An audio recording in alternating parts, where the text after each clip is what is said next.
कुछ तेरा अब तो मेरा हम पर तेरा साया है।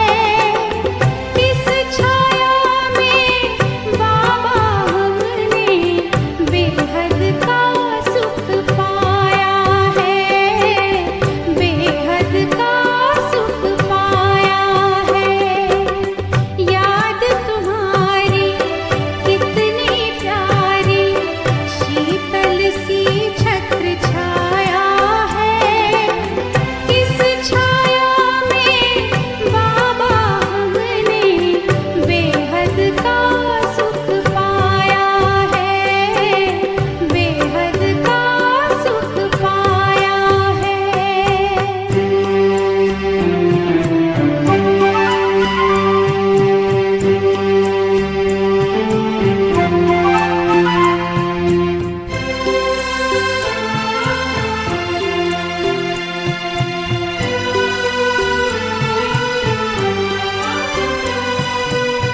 जिसके सिमरन से भक्तों के भाग्य द्वार खुल जाते हैं। जिसके सिमरन से भक्तों के भाग्य द्वार खुल जाते हैं। एक झलक के दर्शन से ही मन चाहे फल पाते हैं। पास मिला के हमें बिठा के नैनन आन समाया है। इस छाया में बाबा हमने बेहद का सुख पाया है, बेहद का सुख पाया है। याद तुम्हारी कितनी प्यारी शीतल सी छत्र छाया है। इस छाया में बाबा हमने बेहद का सुख पाया है, बेहद का सुख पाया है।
मेरे बाबा तुम्हारी याद बहुत आती है। मेरे बाबा तुम्हारी याद बहुत आती है।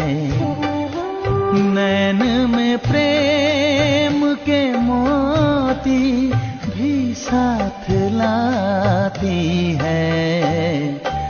मेरे बाबा तुम्हारी याद बहुत आती है।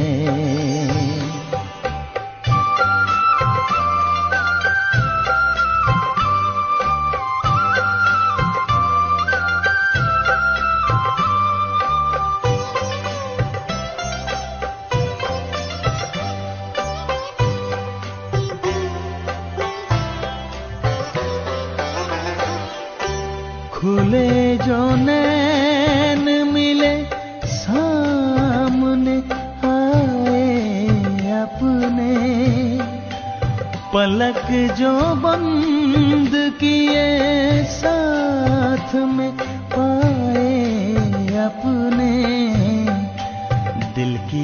धड़कन धीरे से बात कह के जाती है। दिल की धड़कन धीरे से बात कह के जाती है। मेरे बाबा तुम्हारी याद बहुत आती है।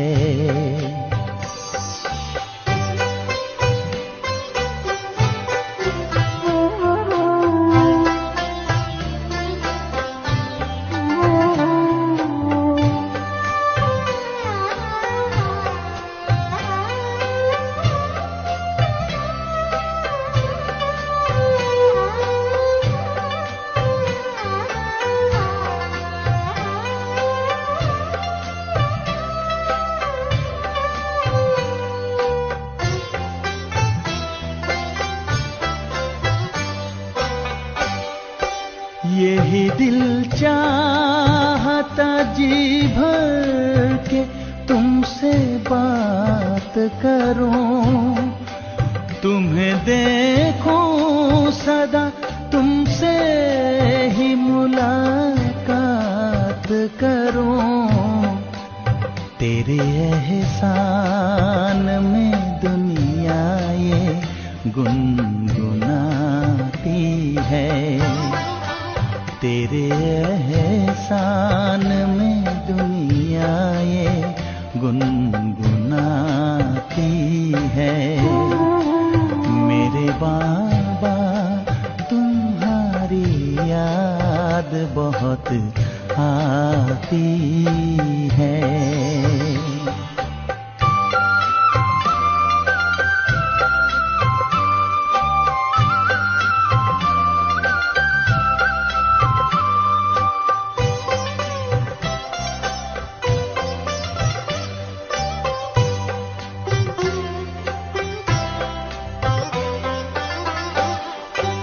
कभी मुरली सुनाते तो बजाते भी देखा, तो लाल अक्षरों से लिखते भाग्य की लेखा।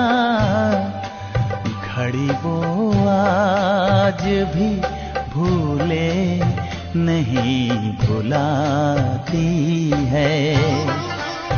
घड़ी वो आज भी भूले नहीं भुलाती है। मेरे बाबा तुम्हारी याद बहुत आती है।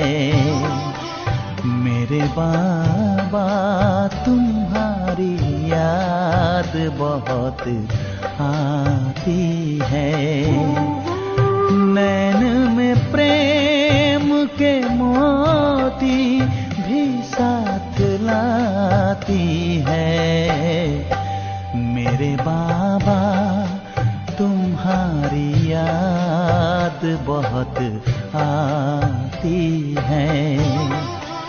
मेरे बाबा तुम्हारी याद बहुत आती है।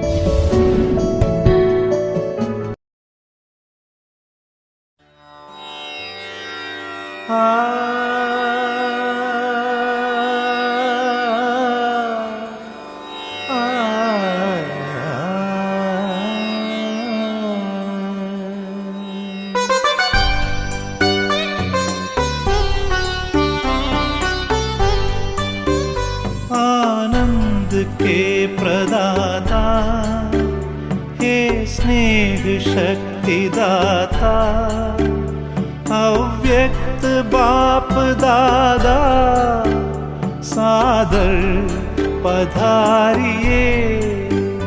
मंजुल मधुर निमंत्रण अंतःकरण से कण कण प्रभु आपको बुलाता, सादर पधारिए, सादर पधारिए।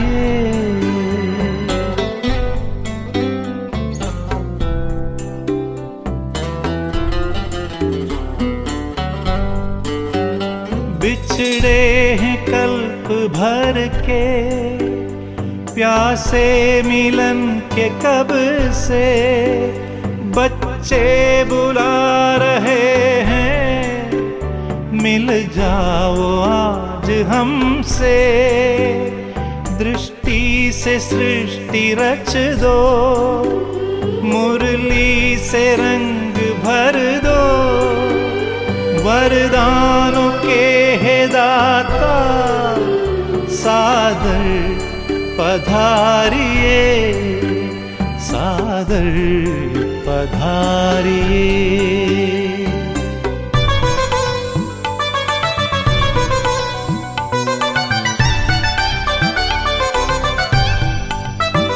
कोमल सी भावनाएं, निर्मल हृदय का कहना, संगम युग में बाबा, संग आपके ही रहना।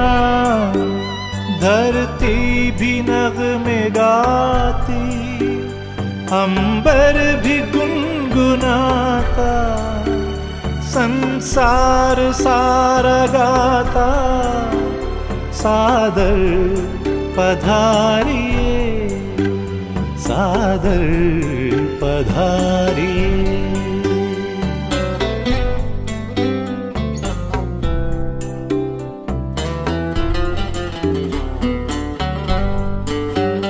तेरे प्यार को संजोए, नैनों को है भिगोए, यादों के मोतियों को सांसों में है पिरोए। वो सद्गुणों के सागर भरने हर एक गागर, हर हिया तुम्हें बुलाता, सादर पधारिए, सादर पधारिए।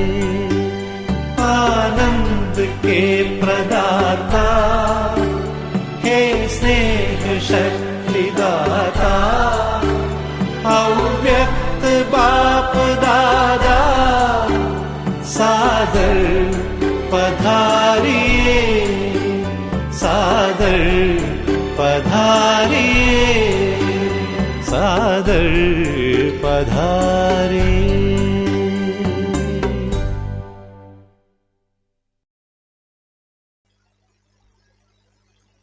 ओम शांति,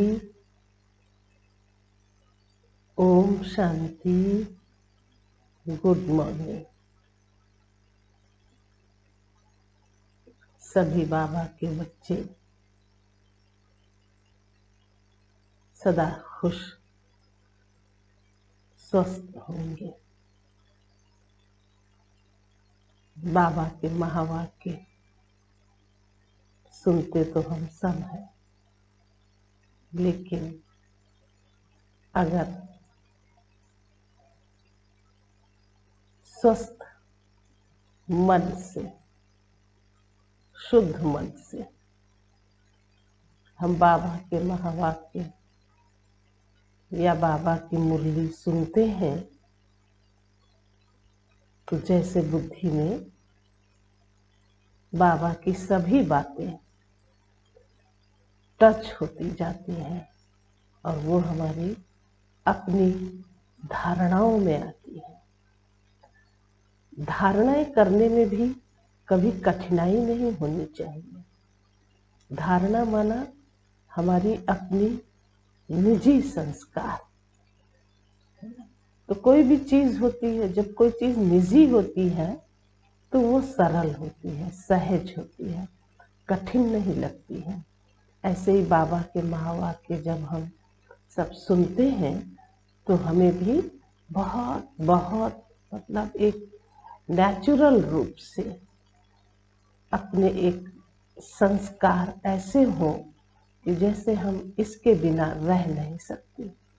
जैसे शरीर को चलाते हैं तो शरीर को चलाने के लिए भोजन पानी आदि की जरूरत होती है, ऐसे ही हमारी आत्मा के लिए ये विशेष मूल्य एक भोजन है और इसके बिना हम रह नहीं सकते हैं।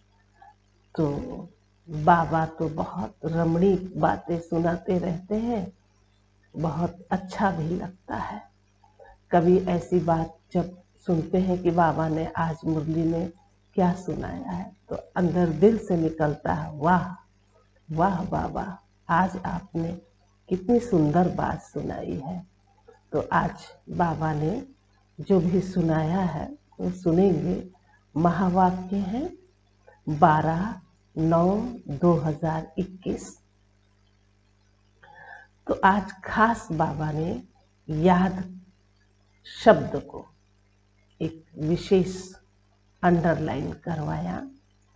उसमें हमारी याद जो है वो रमणीक होनी चाहिए, क्योंकि याद करते हैं तो याद में ही तो बहुत सारी बातें आती हैं कि सुस्ती आती है, नींद आती है, मन नहीं लगता है, बुद्धि इधर उधर चली जाती है। तो विचार कर सकते हैं ऐसा क्यों होता है, जबकि हमारा सबसे ज़्यादा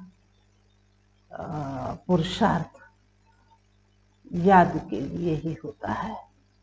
वैसे तो हर चीज़ के लिए बाबा ने बैलेंस ही कहा, चाहे वो याद हो, चाहे वो सेवा हो और चाहे वो धारणा के रूप में हो, या हमारे पास जो भी जैसा ज्ञान है उसके लिए भी बाबा ने जो भी बातें सुनाई हैं वो हमारी बैलेंस में ही होती हैं।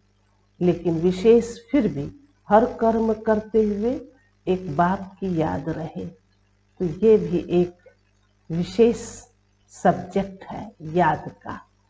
और याद में अगर हमारी स्थिति ऐसी बन जाती है कि मन नहीं लगे, है ना, सोच चलते रहें और परिस्थितियों में घिरे रहें, तो फिर याद के हिसाब से फिर वो ताकत नहीं बनती है ना। याद तो जरूर करेंगे लेकिन ताकत नहीं आती है। तो बाबा ने आज खास रमणीकता शब्द दिया है।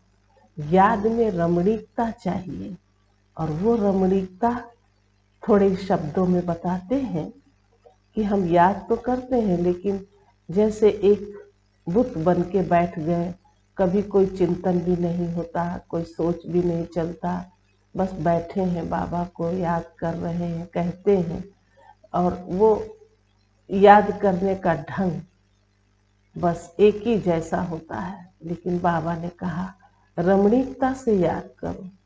तो रमणीकता का मतलब जो बाबा हम बच्चों को सम्मान देते हैं उन सम्मान में टिक करके और भिन्न भिन्न स्वरूपों का अनुभव करना। दूसरा, यूं कि बाबा ने जो हमें ज्ञान सुनाया है, चाहे वो सृष्टि चक्र हो, चाहे वो सीढ़ी का हो, चाहे वो कल्प वृक्ष का हो, जो भी ज्ञान सुनाया है उस ज्ञान को लेकर के भी एक बात में जैसे टिक जाए। और जब एक बात में टिक जाएंगे तो एक पॉइंट हो गई, फिर दूसरे में चले जाएं, फिर तीसरे में चले जाएं। तो कुछ कुछ देर तक के अगर हम इसका मनन चिंतन करते हैं, स्मृति में लाते हैं, तो ये एक याद में रमणीकता आ जाती है।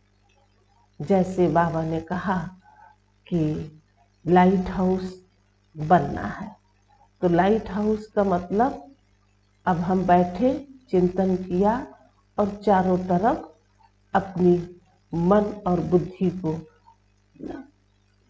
कैसे फैलाएंगे, तो एक बाबा से वो शक्ति, वो रोशनी, वो ताकत ले करके फिर जैसे कि चारों तरफ लाइट हाउस बन करके अन्य आत्माओं को दे रहे हैं।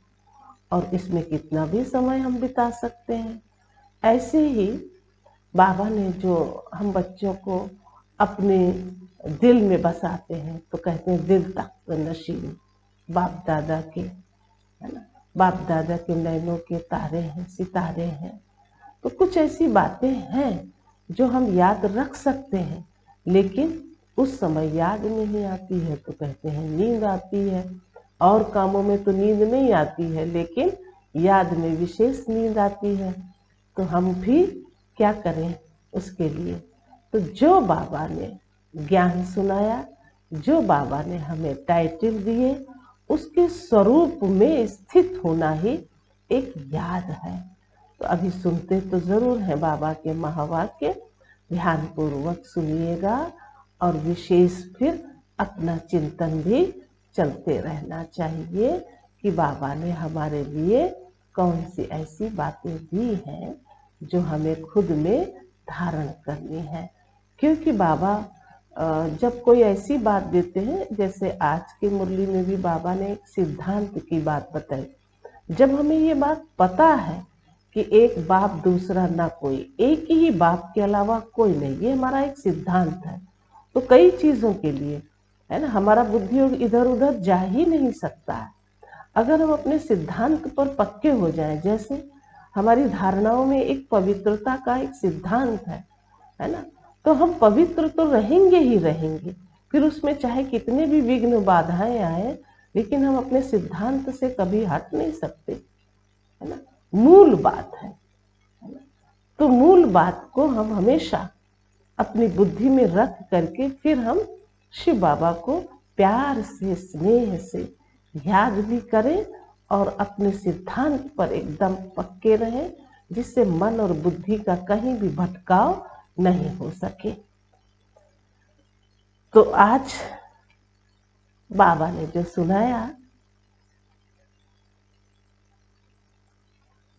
याद में रमणीकता लाने की युक्तियां। आज विधाता वरदाता बाप दादा अपने मास्टर विधाता वरदाता बच्चों को देख रहे हैं।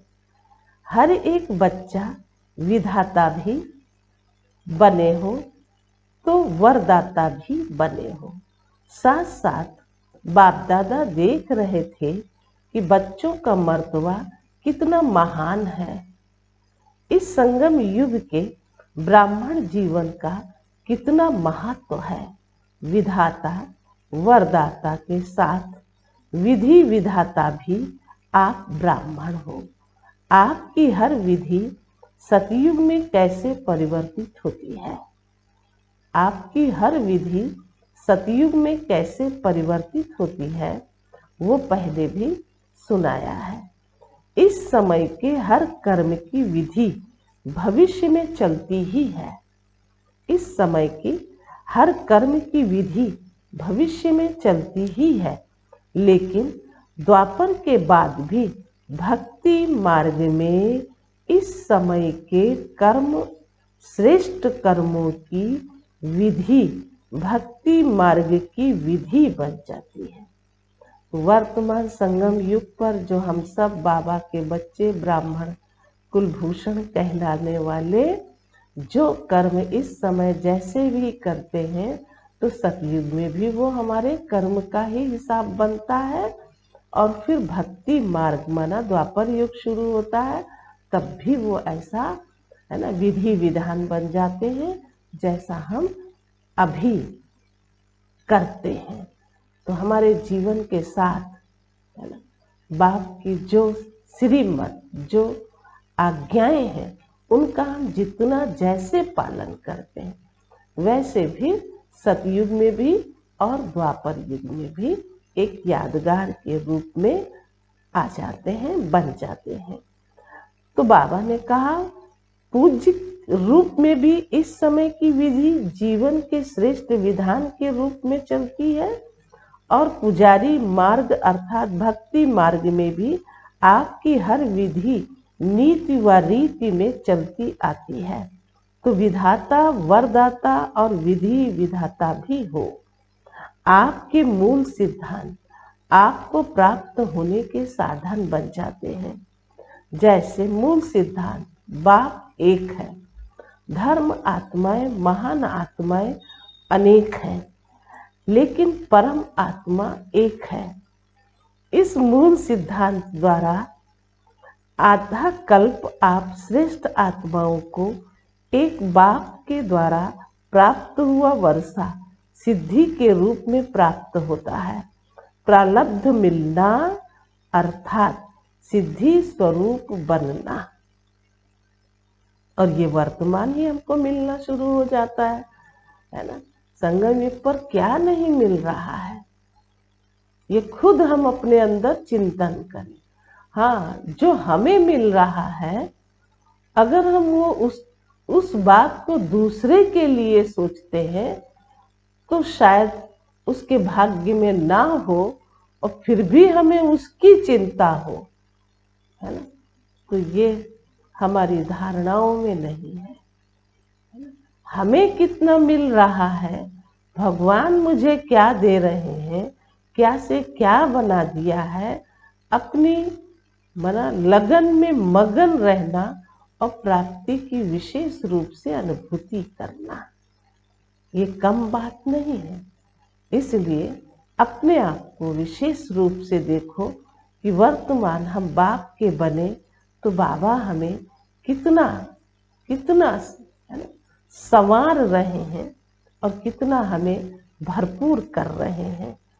तो उस बात को लेकर के इस सिद्धांत पर हम आ जाते हैं कि ये हमारा एक मूल सिद्धांत है कि आधा कल्प आप श्रेष्ठ आत्माओं को एक बाप द्वारा प्राप्त हुआ वर्षा सिद्धि के रूप में प्राप्त होता है।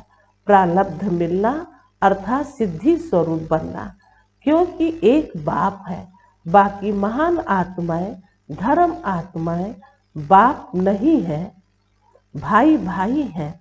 वर्षा बाप से मिलता है, भाई से नहीं मिलता है। तो इस मूल सिद्धांत द्वारा आधा कल्प आपको सिद्धि प्राप्त होती है। इस मूल सिद्धांत द्वारा आपको आधा कल्प की सिद्धि प्राप्त होती है। तो मूल सिद्धांत एक बाप एक है, पर उसी से हमको ये सब वर्षा मिल रहा है और कोई दूसरा नहीं। तो कहा आत्माएं सब तो आपस में भाई भाई हैं, इसलिए हम दूसरे के साथ का कोई चीज हमें मिल जाएगी उस आत्मा से, तो ऐसा नहीं। जो भगवान हमें दे रहा नहीं सकेगी दुनिया के लिए, है ना, वो हमें अपनी प्राप्ति में अनुभव करते रहना है। तो इस मूल सिद्धांत द्वारा आधा कल्प आपको सिद्धि प्राप्त होती है और भविष्य में भी गॉड इज वन, यही सिद्धांत सिद्धि प्राप्त करने का आधार बनता है। भक्ति का आधार भी एक ही बाप के शिवलिंग के रूप से आरंभ होता है, जिसको कहा जाता है अव्यभिचारी भक्ति।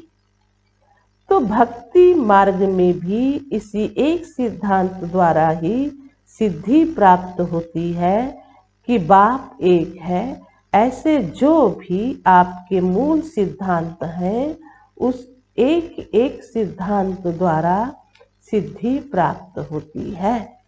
जैसे इस जीवन का मूल सिद्धांत पवित्रता है। इस पवित्रता के सिद्धांत द्वारा आप आत्माओं को भविष्य में सिद्धि स्वरूप के रूप में लाइट का ताज सदा ही प्राप्त है।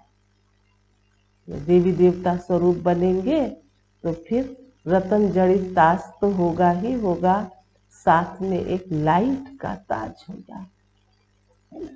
अब जिसके अंदर ये एक सुंदर, यूं कहें चाहना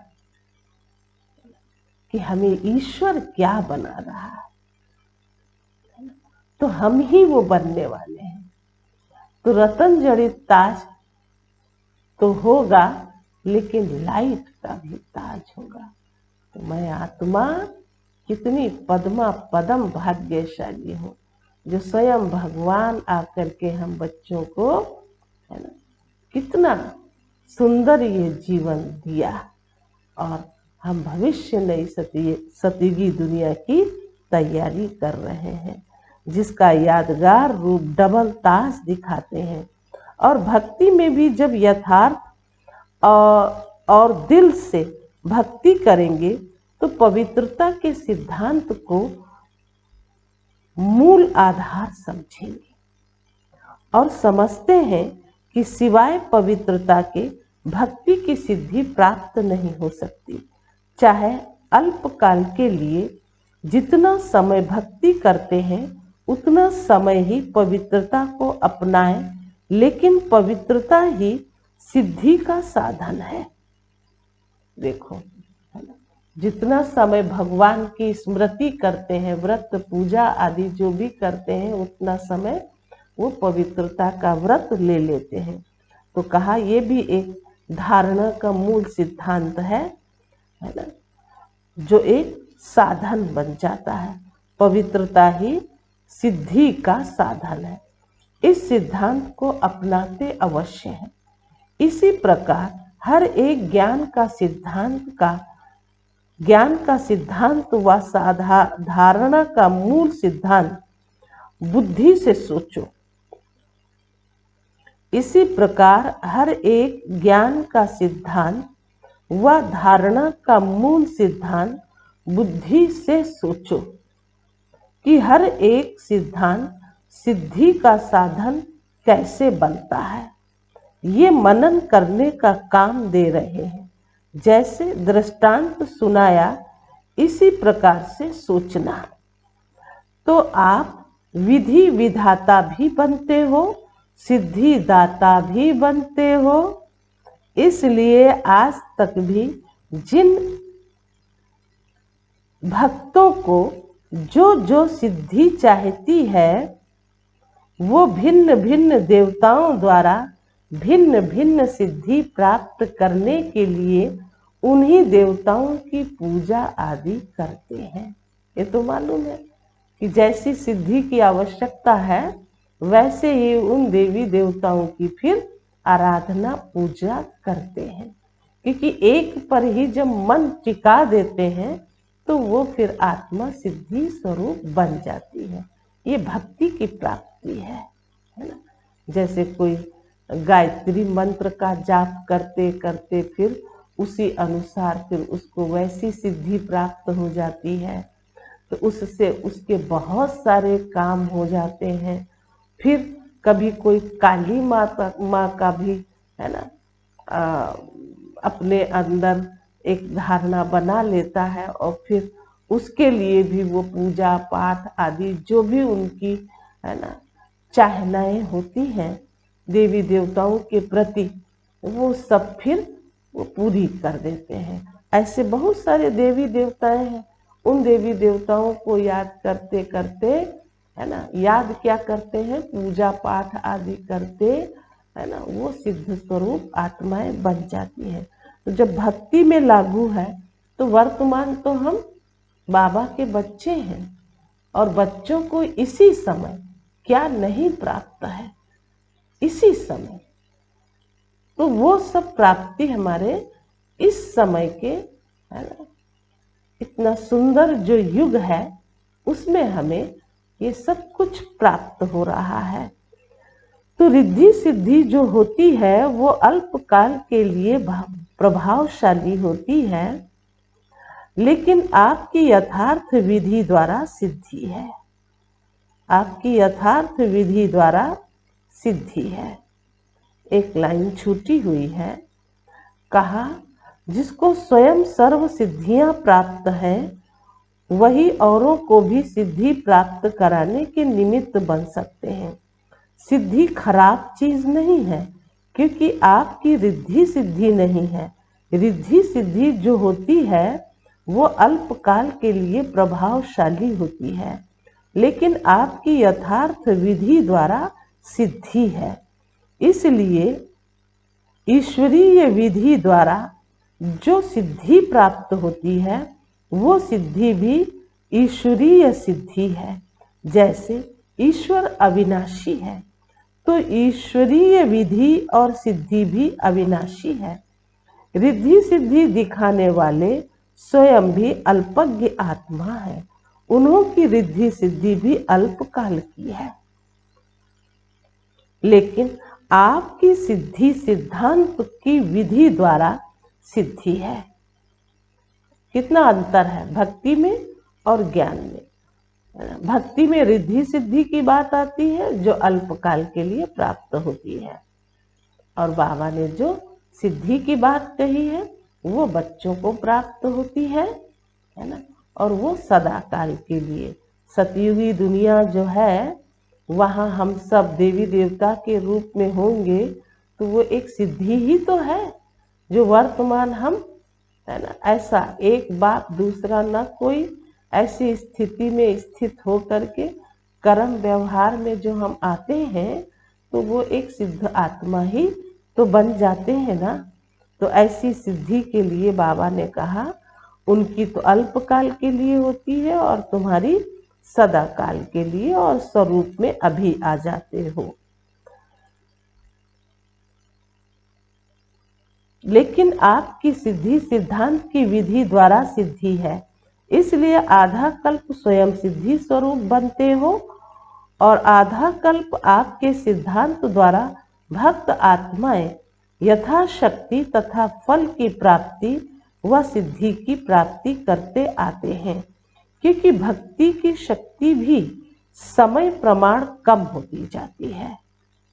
भक्ति की शक्ति भी समय प्रमाण कम होती आती है।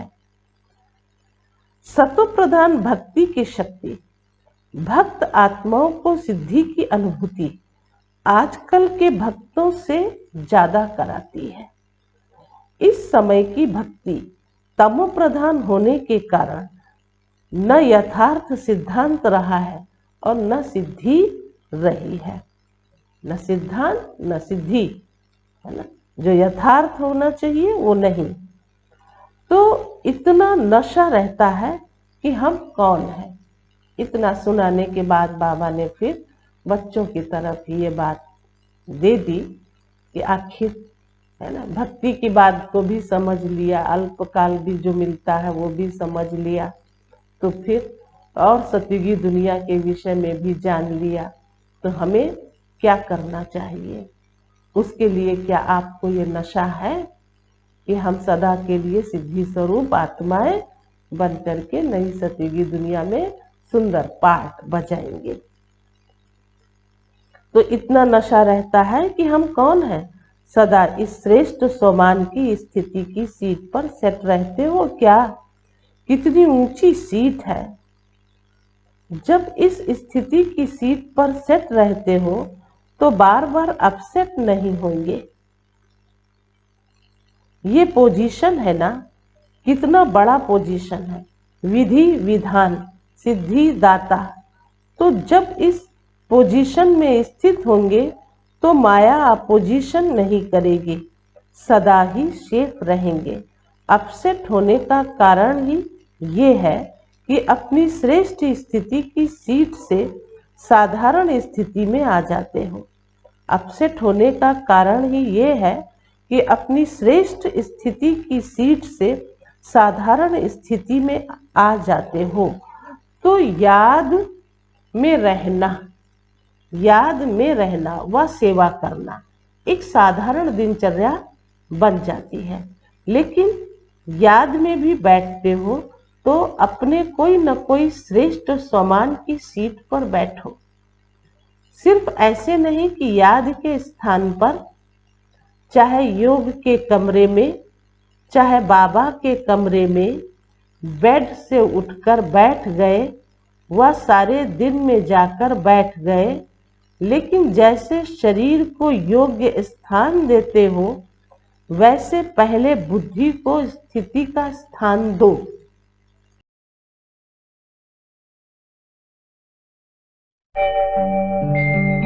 ओम शांति।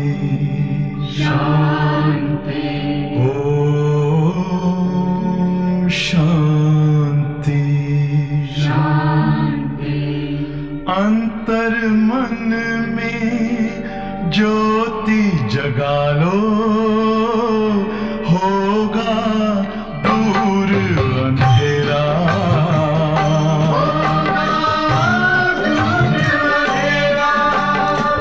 शिव का कर लो ध्यान, आ रहा पावन पुण्य सवेरा।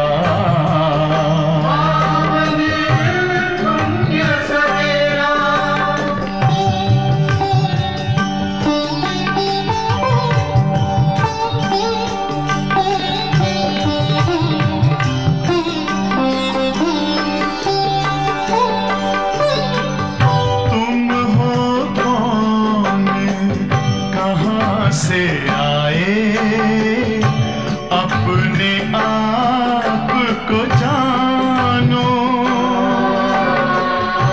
राजयोग के द्वारा अपना परम पिता पहचानो। इसी राजपथ पर चलकर पालो अपना बसेरा।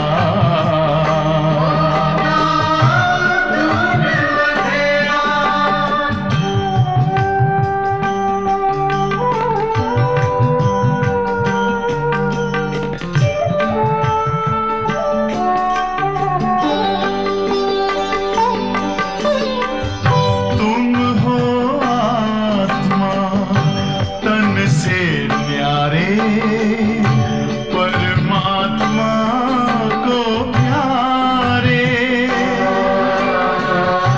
दिव्य गुणों को धारण करके योगी बनो दुलारे। ज्योति बिंदु ही तोड़ेगा ये माया मोह का घेरा।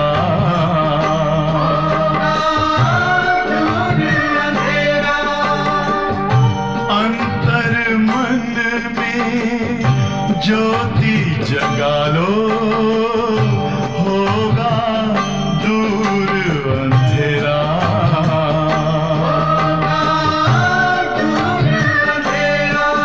ओम शांति, ओम शांति, ओम शांति।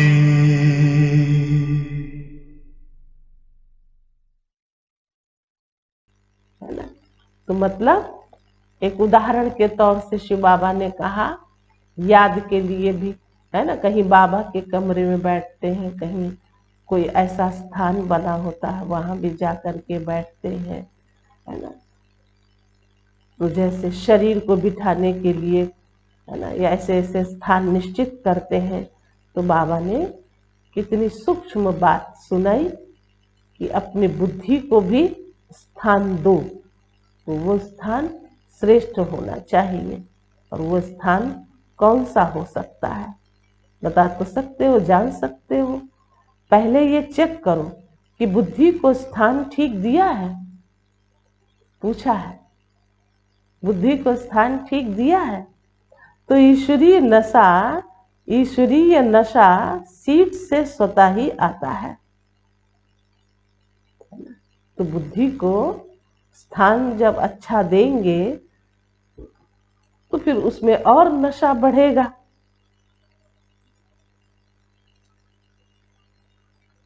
आजकल भी कुर्सी का नशा कहते हैं ना, आपका तो श्रेष्ठ स्थिति का आसन है, कभी मास्टर बीज रूप की स्थिति के आसन पर सीट पर सेट हो, कभी अव्यक्त फरिश्ते की सीट पर सेट हो, कभी विश्व कल्याणकारी स्थिति की सीट पर सेट हो। ऐसे हर रोज भिन्न भिन्न स्थिति के आसन पर व सीट पर सेट होकर बैठो। देखो कैसे बाबा ने सुनाया, मास्टर बीज रूप, फरिश्ता रूप, है ना। और कभी विश्व कल्याणकारी की सीट पर बैठो, ऐसी स्थिति पर बैठ जाओ तो फिर वो आसन कितने अच्छे होंगे, रमणीक भी होंगे और खुशी भी होगी, नशा भी होगा, कितना फिर आनंद आएगा, है ना।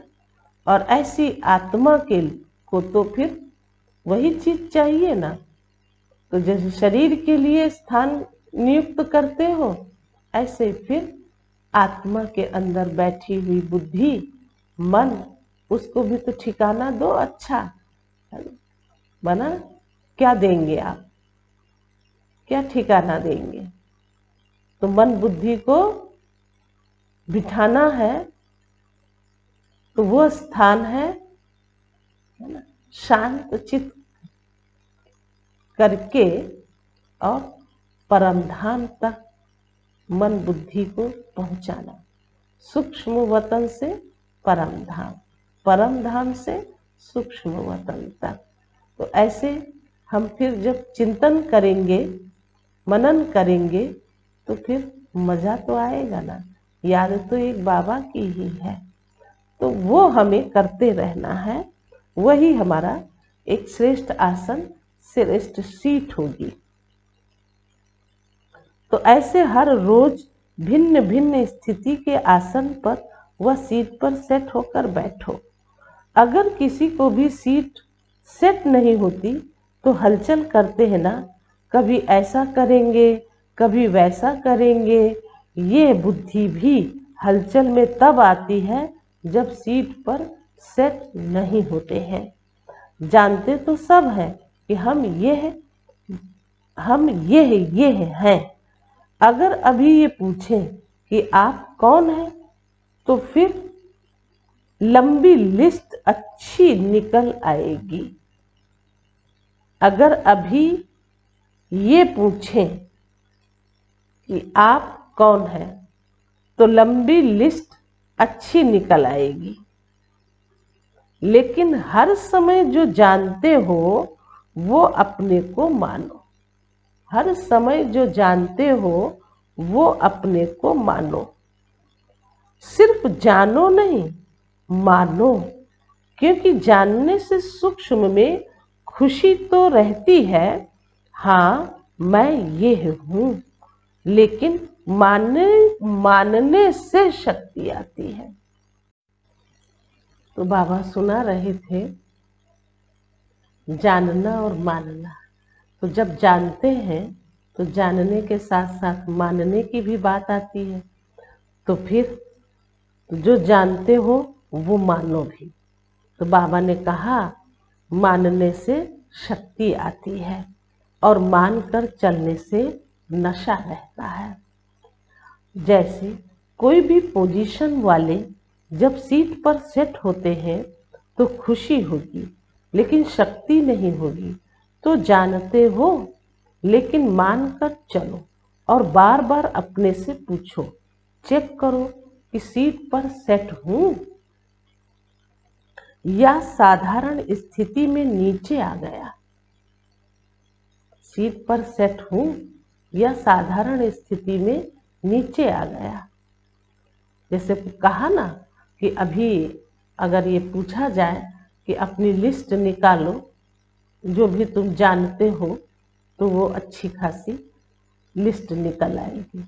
लेकिन मानने का मतलब ये है कि अगर हम ये जानते हैं कि मैं एक श्रेष्ठ महान आत्मा हूँ, जानते तो हम हैं, लेकिन जब कर्म में आते हैं तो क्या उस समय वो स्थिति रहती है? मैं बाप दादा के दिल तक नशीन आत्मा हूँ, लेकिन जब हम कर्म में आते हैं तो क्या उस समय हम उस स्मृति में रहते हैं? उस समय फिर हमारी जो साधारण स्थिति रह जाती है उससे फिर ताकत नहीं आ सकती।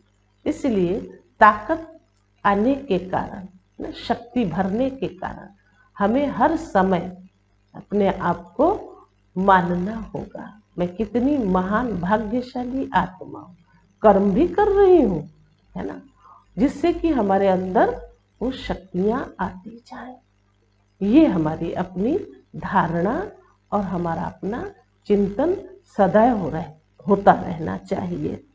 तो कहा है कि देखो, मानकर चलो और बार बार अपने से पूछो तो जानते हो, लेकिन मानकर चलो और बार बार अपने से पूछो, चेक करो कि सीट पर सेट हूं या साधारण स्थिति में नीचे आ गया। जो औरों को सिद्धि देने वाले हैं वो स्वयं हर संकल्प में हर कर्म में सिद्धि स्वरूप अवश्य होंगे, दाता होंगे। सिद्धि दाता कभी ये सोच भी नहीं सकते कि जितना पुरुषार्थ करते हैं वह मेहनत करते हैं, इतनी सिद्धि दिखाई नहीं देती है। वह जितना याद में अभ्यास करते हैं उतनी सिद्धि नहीं अनुभव होती है। इससे सिद्ध है कि सीट पर सेट होने की विधि यथार्थ नहीं है। आ गई वही वाली बात, सीट पर सेट होने पर मतलब जो यथार्थ विधि होनी चाहिए वो नहीं है। तो जैसे सुनाया ना कि बुद्धि को भी तो ठिकाना चाहिए ना, है ना। बुद्धि भी अगर सेट हो जाए तब तो ये स्थिति बहुत अच्छी बन सकती है। और जब बुद्धि ही सेट नहीं है, बुद्धि में ही इधर उधर सब तरह की हलचल है, तो फिर हमारे अंदर कोई भी शक्ति नहीं आती है और कोई सिद्धि भी नहीं हो पाती है। ज्ञान रमणीक है, कहा रमणीक ज्ञान है। रमणीक अनुभव स्वतः ही सुस्ती को भगा देता है।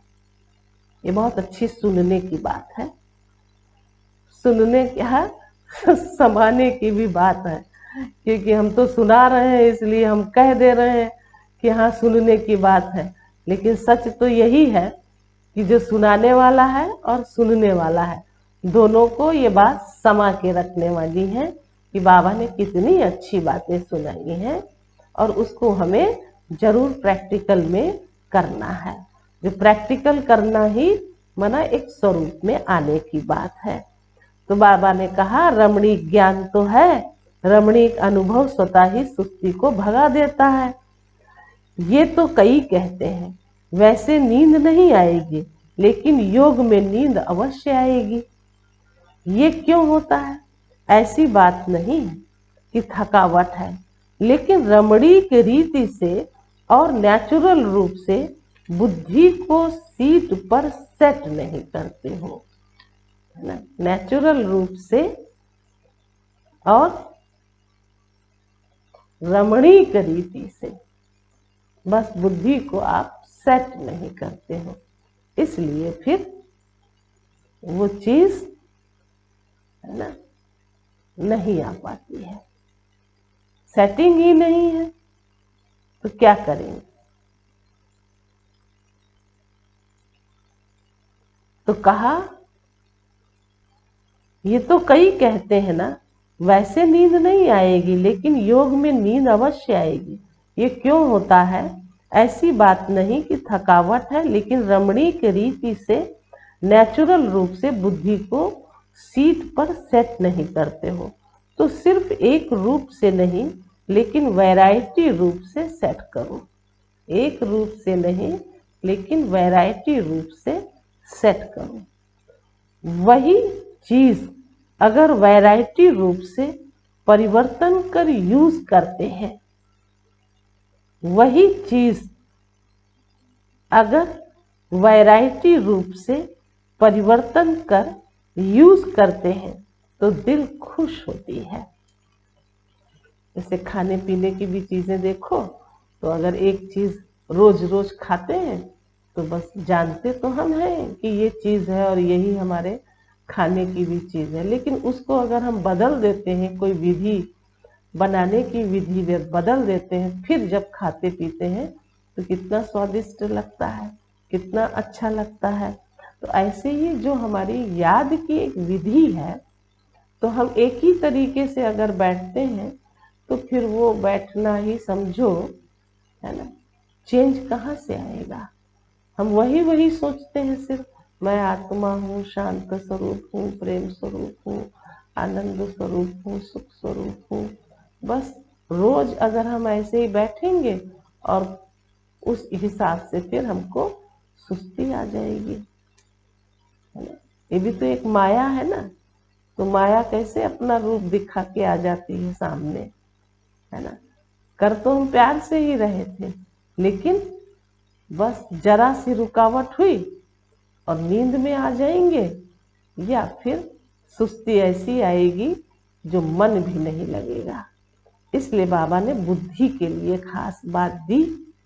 अगर बुद्धि हमारी एक ठिकाने पर हो, सूक्ष्म रीति से सूक्ष्म बुद्धि, है ना, को हम एक बहुत सुंदर जगह दे दे कि नहीं, मैं एक आत्मा बुद्धिमान, है ना, और हमारी बुद्धि एक बाप के पास, मतलब उसमें चैतन्यता हो, है ना। जैसे हर चीज की जानकारी के साथ हम उसे अपने जीवन में भी ला रहे हो, ऐसे अपने मन और बुद्धि को कंट्रोल कर बाप के पास तक पहुंचा लेना, या कर्म रूप में परिवर्तित कर लेना, याद के साथ, है ना। याद हो तो कर्म भी अच्छे हो, और याद भी भिन्न भिन्न तरह की, जो आज बाबा विशेष रूप से सुना रहे हैं। क्योंकि रमणीकता हो तो फिर कभी भी सुस्ती नहीं आएगी। वही चीज अगर वैरायटी रूप से परिवर्तन कर यूज करते हैं तो दिल खुश होती है। चाहे बढ़िया चीज हो, लेकिन अगर एक ही चीज बार बार खाते रहो, देखते रहो, तो क्या होगा? ऐसे बीज रूप बनो, लेकिन कभी लाइट हाउस के रूप में, कभी माइट हाउस के रूप में, कभी वृक्ष के रूप में, ऊपर बीज के रूप में, कभी वृक्ष के ऊपर बीज के रूप में, कभी सृष्टि चक्र के ऊपर टॉप पर खड़े होकर सभी को शक्ति दो, है ना। अब ये तो हमारा अपना कर्तव्य है कि हम अपने अंदर शक्ति भरते हैं तो दूसरों को भी देना है। तो क्यों नहीं फिर हम टॉप पर खड़े हो जाएं और हर आत्मा को जैसे, है ना, शांति की, शक्ति की, प्रेम की वो किरणें, वो रेजेस भेज रहे हैं, दे रहे हैं। और वो किरणें जैसे कि सर्व मनुष्य आत्माओं के ऊपर, है ना, पड़ती जा रही हैं। उन आत्माओं को इन किरणों से शक्ति मिल रही है, शांति मिल रही है ना, स्नेह मिल रहा है। तो जब हम अपने वाइब्रेशन उन आत्माओं के ऊपर पहुंचा देंगे तो वो आत्माएं भी जैसे जग जाएंगी।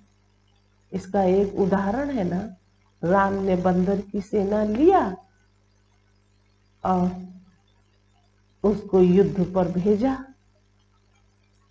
तो वो युद्ध करते करते जब ऐसा कोई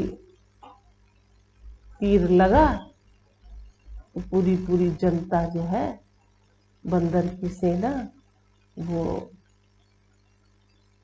धराशाही हो गई। तो फिर धराशाही जब हो गई तो फिर समझो क्या करना हुआ। फिर राम ने ऐसी वर्षा की, जो सुषुप्त हो गए थे वो पुनः जागृत हो गए, फिर अपने कर्म में लग गए, अपने युद्ध में लग गए।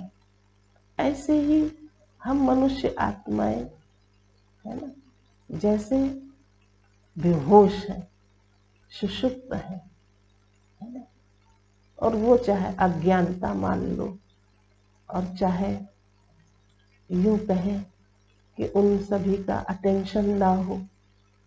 तो बाबा ने हम बच्चों पर ऐसी ज्ञान बरसात की है और हम बच्चों द्वारा भी करवाते हैं। तो फिर जिन जिन आत्माओं पर ऐसी किरणें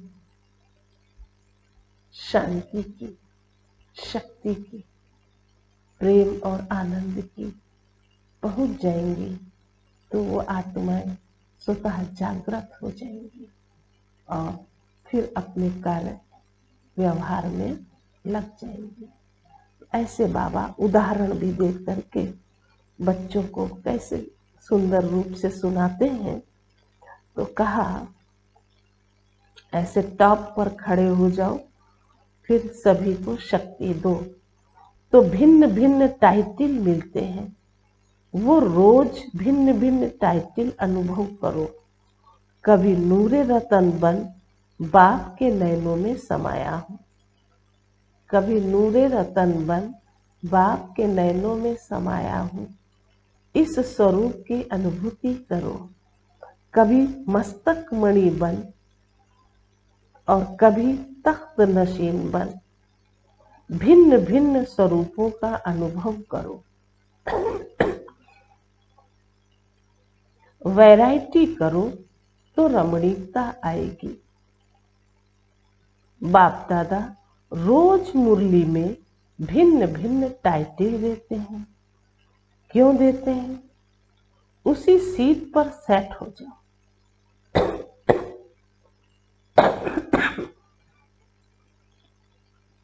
और सिर्फ बीच बीच में चेक करो। पहले भी सुनाया था कि ये भूल जाते हो, 6 घंटे 8 घंटे बीत जाते हैं, फिर सोचते हो, इसलिए उदास हो जाते हो कि आधा दिन तो चला गया। नेचुरल अभ्यास हो जाए तब ही विधि विधाता व सिद्धि दाता बन विश्व की आत्माओं का कल्याण कर सकेंगे। ये तो भाई समझने की बहुत आवश्यकता है कि ऐसे वैसे समय न चला जाए। लेकिन जब भी हम कोई कर्म में आते हैं, है ना, अपने कार्य व्यवहार में आते हैं, तो बस साधारण न समझें अपने आप को। मैं एक विशेष आत्मा हूँ, विशेष भगवान के द्वारा चुना हुआ मैं विशेष आत्मा हूँ। कुछ तो अंदर अपना चिंतन करेंगे ना। मैं नैनों में समाया हुआ एक बाप का बच्चा हूँ। तो जब कुछ ऐसा अपने अंदर सोचते रहेंगे, बुद्धि में लाते रहेंगे, तो फिर न उदास होंगे और बल्कि और नेचुरल अभ्यास हो जाएगा। फिर दूसरों का भी आप कल्याण कर सकेंगे। अच्छा, आज मधुबन वालों का दिन है। डबल विदेशी अपने समय का चांस दे रहे हैं, क्योंकि मधुबन निवासियों को देखकर खुश होते हैं। मधुबन वाले कहते हैं महिमा नहीं करो। मधुबन वाले कहते हैं महिमा नहीं करो, महिमा बहुत सुनी है। महिमा सुनते ही महान बन जाते हैं, क्योंकि ये महिमा ही ढाल बन जाती है। जैसे युद्ध में सेफ्टी का साधन ढाल होती है ना, तो ये महिमा भी स्मृति दिलाती है कि हम कितने महान हैं। मधुबन सिर्फ मधुबन नहीं है, लेकिन मधुबन है विश्व की स्टेज।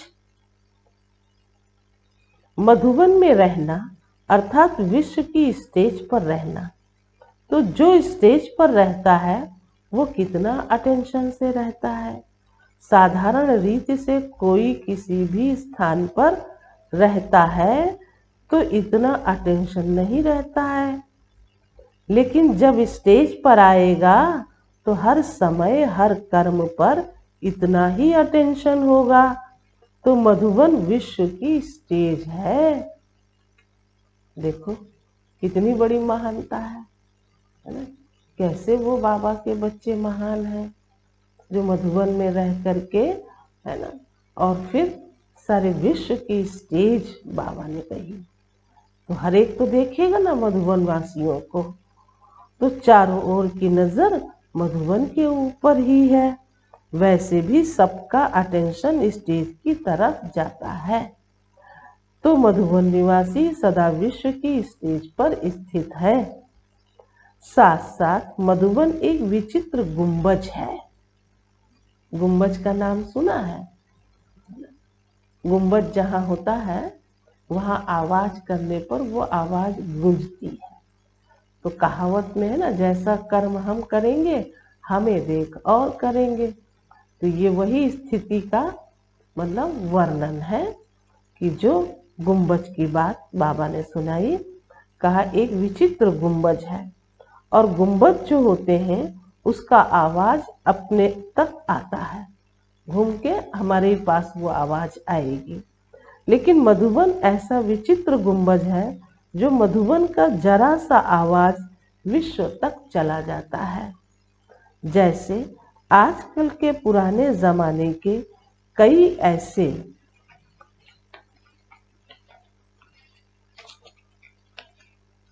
स्थान निशानी मात्र है, जो एक दीवार को अगर ऐसे हाथ लगाएंगे व आवाज करेंगे तो 10 दीवारों में वो आवाज आएगा और ऐसे ही सुनाई देगा जैसे इस दीवार को कोई हिला रहा है या आवाज कर रहा है। तो मधुबन ऐसा विचित्र गुंबज है जो मधुबन का आवाज सिर्फ मधुबन तक नहीं रहता है, लेकिन चारों ओर फैल जाता है। ऐसे फैलता है जो मधुबन में रहने वाले को भी पता नहीं होता है ना। आवाज तो पहुंच ही जाता है चारों तरफ, लेकिन जो जहां रह रहा है उसको नहीं पता लगता है। ये भी एक बाबा ने बड़ी विचित्र सी बात सुना दिया है ना। ऐसे तो गुंबज की बात को लिया तो गुंबज तो एक स्थान पर ऐसा होता है जो खाली होता है, और वहाँ पर आवाज करो तो पलट के वो आवाज हमको ही सुनाई देती है। लेकिन बाबा ने जो मधुबन को इतना विशाल रूप दे करके, है ना, ऐसे कहा कि अगर यहाँ की कोई आवाज होती है तो सिर्फ यहाँ ही नहीं लेकिन सारे विश्व के अंदर वो आवाज सुनाई देती है। तो वो आवाज चारों ओर फैल जाता है, जिसको बाबा ने कहा कि यहाँ वाले नहीं समझ सकते हैं कि ये आवाज वहाँ तक कैसे पहुँच गया। ऐसे फैलता है जो मधुबन में रहने वालों को भी पता नहीं होगा, लेकिन विचित्रता है ना, इसलिए बाहर पहुँच जाता है। इसलिए ऐसे नहीं समझो कि यहाँ देखा या यहाँ बोला, लेकिन विश्व तक आवाज हवा की रफ्तार से पहुँच जाता है, क्योंकि सबकी नजरों में, बुद्धि में सदा मधुबन और मधुबन का बाप दादा ही रहता है। सदा मधुबन का बाप दादा ही रहता है। तो जब मधुबन का बाप नजरों में रहता है तो मधुबन भी आएगा ना। मधुबन का बाबा है तो मधुबन तो आएगा ना। तो मधुबन में सिर्फ बाबा तो नहीं है, बच्चे भी हैं। तो मधुबन वासी स्वतः ही सबकी नजरों में आ जाते हैं। कोई भी ब्राह्मण से पूछो, चाहे कितना भी दूर रहता हो, लेकिन याद रहता है क्या? क्या याद रहता है ना? अरे मधुबन की इतनी महिमा सुनते हैं, इतनी महिमा सुनते हैं, तो जैसे मन और बुद्धि में मधुबन ही बस जाता है। बस लगता है अभी के अभी पहुंच जाए, है ना। और वो मधुबन फिर उस बच्चे को खींचने लगता है। फिर खाली मधुबन में बाप दादा ही तो नहीं है ना, वहाँ बच्चे भी तो हैं। तो फिर मधुबन वाले को भी तो देखते हैं ना सभी। तो कहा बाबा ने चाहे कितना भी दूर रहता हो, लेकिन क्या याद रहता है? मधुबन और मधुबन का बाबा। तो इतना महत्व है मधुबन निवासियों का, समझा? अच्छा, चारों ओर के सर्व सेवा के उमंग उत्साह में रहने वाले, सदा एक बाप के स्नेह में समाये हुए, सदा हर कर्म में श्रेष्ठ विधि द्वारा सिद्धि को अनुभव करने वाले, सदा स्वयं को विश्व के कल्याणकारी अनुभव कर हर संकल्प से, बोल से श्रेष्ठ कल्याण की भावना और श्रेष्ठ कामना से सेवा में बिजी रहने वाले ऐसे बाप समान सदा अथक सेवाधारी बच्चों को बाप दादा का याद, प्यार और नमस्ते। तो हम रूहानी बच्चों की बाप दादा को नमस्ते, नमस्ते, नमस्ते। तो कैसे बाबा बच्चों को इतने टाइटल दे करके नमस्ते किया है, तो ऐसे ही समझो कि हर मुरली में बाबा हम बच्चों को कैसे टाइटल देते हैं, सम्मान देते हैं, उनको हम स्मृति में रख करके अपनी इस याद को रमणीक बना लें। यही तो बाबा ने कहा है कि याद में रमणीकता चाहिए, और रमणीकता न होने के कारण बच्चे फिर सुस्त हो जाते हैं। तो सुस्त नहीं होना है, ये बात ध्यान पर रहना चाहिए। अगर सुस्ती आती है तो फिर ताकत नहीं आएगी, शक्ति नहीं आएगी, फिर दूसरों को भी नहीं दे सकेंगे। तो दूसरों को देने के लिए भी तो हमारे पास शक्तियाँ चाहिए ना। आगे बाबा ने पर्सनल मुलाकात किया। स्वयं को कर्म योगी श्रेष्ठ आत्मा अनुभव करते हो, तो कर्म योगी आत्मा सदा कर्म का प्रत्यक्ष फल स्वतः ही अनुभव करती है। कर्म योगी आत्मा सदा कर्म का प्रत्यक्ष फल स्वतः ही अनुभव करती है। प्रत्यक्ष फल क्या है? माना अनुभव तो करती है, लेकिन क्या करती है शायद आप सोच न पाओ, लेकिन बाबा ने कहा, बता तो शिव बाबा ही देते हैं। वो प्रत्यक्ष फल है खुशी और शक्ति, ये अंडरलाइन है। तो कर्मयोगी आत्मा अर्थात प्रत्यक्ष फल खुशी और शक्ति अनुभव करने वाली बाप सदा बच्चों को प्रत्यक्ष फल प्राप्त कराने वाले हैं। बाप सदा बच्चों को प्रत्यक्ष फल प्राप्त कराने वाले हैं। अभी अभी कर्म किया, कर्म करते खुशी और शक्ति का अनुभव किया, तो ऐसी कर्मयोगी आत्मा हूँ, इसी स्मृति से आगे बढ़ते रहो, इसी स्मृति से आगे बढ़ते रहो। किस स्मृति से? कि मैं कर्मयोगी आत्मा हूँ, है ना। अभी अभी कर्म किया और फिर खुशी और शक्ति का अनुभव भी किया। दूसरी पॉइंट है, बेहद की सेवा करने से बेहद की खुशी का स्वतः ही अनुभव होता है। तो पूछा, होता है ना? बेहद का बाप बेहद का अधिकारी बनाते हैं।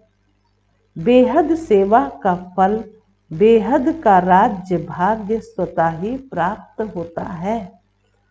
जब बेहद की स्थिति में स्थित होकर सेवा करते हो, जब बेहद की स्थिति में स्थित होकर सेवा करते हो, तो जिन आत्माओं के निमित्त बनते हो उनकी दुआएं स्वतः आत्मा में शक्ति और खुशी की अनुभूति कराती हैं। एक स्थान पर बैठे भी बेहद सेवा का फल मिल रहा है। इस बेहद के नशे से बेहद का खाता जमा करते आगे बढ़ते चलो। देखो कैसे बाबा ने ये लास्ट शब्द कहा, इस बेहद के नशे में रहते बेहद का खाता जमा करते आगे बढ़ते चलो। तो ये बेहद का नशा है कौन सा, कि हमारे अंदर खुशी और शक्ति है ना भरती जा रही है, भरती जा रही है, क्योंकि हम सब है ना बेहद बाप के बेहद के अधिकारी बनने वाली है ना, राज्य को प्राप्त करने वाली अभी ही है ना। कहा बेहद सेवा का फल बेहद का राज्य भाग्य स्वतः ही प्राप्त होता है। माना हम अपनी स्थिति को है ना इतना सुंदर बनाए, बस एक नेचुरल रूप में चले, और जब वो नेचुरल होता है ना तो फिर किसी चीज की प्राप्ति की कमी नहीं होती। जैसे हर चीज हमें मिल रही है। आज का वरदान है, सेकंड में देह रूपी चोले से न्यारा बन, कर्म भोग पर विजय प्राप्त करने वाले। सेकंड में देह रूपी चोले से न्यारा बन, कर्म भोग पर विजय प्राप्त करने वाले सर्वशक्ति संपन्न भव, सर्वशक्ति संपन्न भव। जब कर्म भोग का जोर होता है, ये भी तो एक विघ्न रूप होता है ना। जब कर्म भोग का जोर होता है, कर्म इंद्रियां कर्म भोग के वश अपनी तरफ आकर्षित करती हैं, अर्थात जिस समय बहुत दर्द हो रहा हो। देखो ये भी एक युक्ति शिव बाबा बता रहे हैं, जिस समय बहुत दर्द हो रहा हो ऐसे समय पर कर्म भोग को कर्म योग में परिवर्तन करने वाले साक्षी हो, कर्म इंद्रियों से भोगवाने वाले ही सर्वशक्ति संपन्न अष्ट रतन विजयी कहलाते हैं। ये देखो यहाँ पर आकर के जो कभी हम बच्चों के मन में एक प्रश्न उठता है कि दादियाँ इतनी बीमार क्यों रहती हैं, ऐसे क्यों हुआ, तो देखो आज इसका जवाब बहुत अच्छे से समझ लेना। आज इसका ये जवाब है कि उनका जो कर्म भोग है ना, और कर्म भोग ही है ना अपनी कर्म इंद्रियों द्वारा भोगवाते हैं। तो उसमें क्या होता है कि वो साक्षी हो करके, वो सिर्फ कर्म इंद्रियों से है ना वो भोग चुकतू होता है, उन्हीं कर्म इंद्रियों से। फिर वो शक्ति संपन्न अष्ट रतन की बात कही, इतनी ऊंची स्थिति बन जाती है। ये बड़ी सूक्ष्म गुह्य गति है, शायद है ना समझना थोड़ा मुश्किल जरूर लग सकता है, लेकिन अगर किसी की एक नेचुरल स्थिति बाप की याद की है तो कभी भी वो विचलित नहीं हो सकती आत्मा कि अरे इतने कर्म भोग। दूसरा देखे तो भले विचलित हो जाए, लेकिन वो आत्मा कभी भी विचलित नहीं हो सकती। वो सदा सदा संतुष्ट रहती और सदा खुश रहती है, और जानती है कि इन्हीं कर्म इंद्रियों के द्वारा हमारा ये हिसाब किताब चुकतू हो रहा है और चुकतू होना ही है। और फिर हम शक्ति संपन्न बन अष्ट रत्नों के विजयी आत्मा हम है। ऐसा एक नशा होता है ऐसी आत्माओं में, तो कम मत समझो है ना। हम तो हार खाने लगते हैं, लेकिन उन श्रेष्ठ आत्माएं, इतनी महान आत्माएं है ना, जो पार कर ले गई हैं। अगर हम उनके प्रति भी कोई ऐसे संकल्प लाते हैं तो ऐसे संकल्प लाने की आवश्यकता नहीं है। बाबा ने हमें इसका जवाब दे दिया कि वो अष्ट रतन विजयी कहलाते हैं। इसके लिए बहुत समय का देह रूपी चोले से न्यारा बनने का अभ्यास हो। बहुत समय का देह रूपी चोले से न्यारा बनने का अभ्यास हो। ये वस्त्र दुनिया की व माया की आकर्षण में टाइट अर्थात खींचा हुआ ना हो, तब सहज उतरेगा, है ना। ऐसे मतलब टाइट वाइट पहन रखा हो तो फिर, है ना, बड़ा मुश्किल लगेगा ना। फिर वो भोग, तो जो दर्द होगा वो भी हमको सहन करना पड़ता है।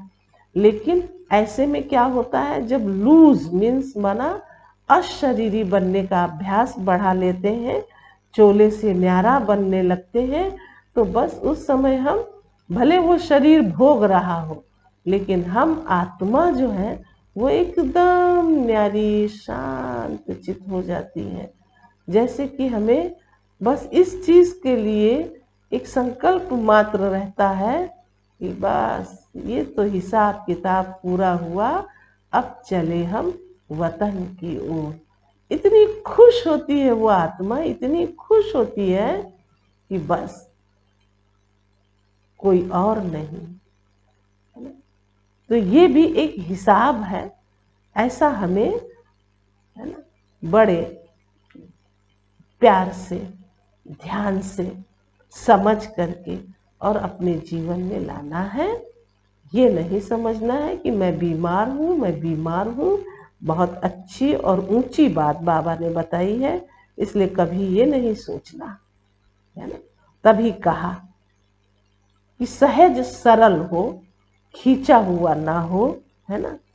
तो फिर ये जो आकर्षण है कई प्रकार की माया का, वो समाप्त हो जाएगा। स्लोगन है, सर्व का मान प्राप्त करने के लिए निर्माण चित बनो। सर्व का मान प्राप्त करने के लिए निर्माण चित बनो। निर्माणता महानता की निशानी है। निर्माणता महानता की निशानी है। समझा? कितने अच्छे से शिव बाबा ने हम बच्चों को ये बात जो दी है, हमें बहुत बहुत, है ना, क्या हंसी भी आ जाती है। क्योंकि कभी कभी किन्हीं बच्चों को तो कठिन लगता ही है, लेकिन मुरली को सुनने में जितना आप सरल बना लो और अंदर जिगर में डाल लो, तो उतनी ही हमारी उन्नति है।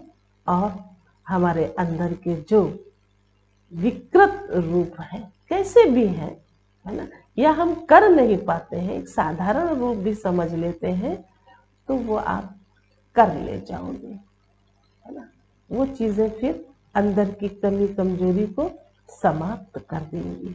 ऐसी हमारी अपनी खुद की स्थिति बन जाएगी, है ना। तो मैं आत्मा एक महान भाग्यशाली आत्मा हूँ, जो भगवान ने स्वयं हमें, है ना, इतना इतना समझाया है, इतने अच्छे से मीठे से प्यार से समझानी देते हैं, तो क्यों नहीं हम वैसे बन जाएंगे, है ना। क्यों नहीं बन जाएंगे।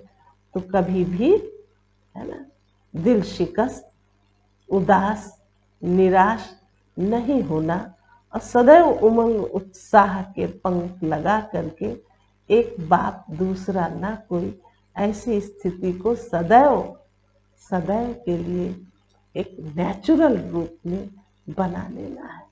खाना पीना, उठना बैठना, है ना, जो भी हम अपने क्रियाकर्म करते हैं, दैनिक दिनचर्या में भी करते हैं, उसमें भी हमारे अंदर वो मस्ती हो, है ना, वो खुशहाली हो, वो शक्ति हो, जो कि हमें भगवान ने वर्तमान दिया है।